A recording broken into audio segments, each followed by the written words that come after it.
ठाकुर जी इतनी व्याकुल भरी दृष्टि से देख रहे हैं उस फल बेचने वाली को कि कहीं चली ना जाए, वहां से पहले मैं जाके आते फल ले लूं। ठाकुर जी के उस रूप को देखते ही वो फल बेचने वाली वहीं रुक गई, देखने लगी सुंदर से ठाकुर जी। ठाकुर जी बाके सामने जाके खड़े हो गए, उसने अपने फल की डलिया नीचे रखी। ठाकुर जी फल देख रहे हैं कौन से लेने हैं। अब उंगली करके ठाकुर जी कह रहे हैं जेवारो दे दो, जेवारो दे दो, ये दे दो, ये दे दो। करते करते करते पूरी डलिया ही कह दी, बोले सबरी दे दो।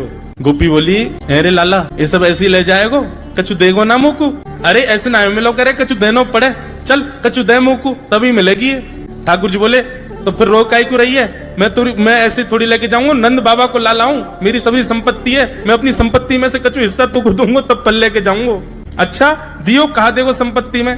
तो जितने गेहूं ठाकुर जी भर के लाए वहां में से केवल एक बचो ठाकुर जी के हाथ में, और ठाकुर जी मुट्ठी खोल के वो एक गेहूं ले में, और बड़े संकोच वश कि अब एक ही बचो कहा करूं, ले जी है उस एक गेहूं के दाने को अपने हाथ में लेकर के कोमल से ठाकुर जी की उस मुखाकृति को देख करके वो फल बेचने वाली की तो सुध बुद्धि चली गई। ठाकुर जी बोली अरे नजर लगावेगी मुझको, चल जल्दी फल दे दे।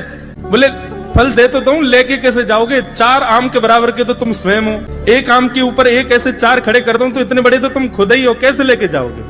ठाकुर जी बोले बड़ी चिंता। तभी गोपी ने कहा अच्छा आओ मैं दूं, और ठाकुर जी के कछु फल तो कमरिया में बांध दिए, कछु पामन में बांध दिए, कछु हाथन में बाजू बंद बना के बांध दिए, कछु गरे में लटकाई दी, और ऐसे ठाकुर जी मटकते भये, उछलते भये, और बड़ो श्रम है रोए, उठा नहीं पा रहे पाम को, इतना भारी है कि वो पाम खिसक खिसक करके नंद भवन की ओर जा रहे हैं। इस रूप को जब उस फल बेचने वाली ने देखा, उसने अपनी फल की डलिया उठाई, और फल की डलिया उठा करके जब सिर पर रखी तो आगे चलते हुए नेत्र बंद हो गए।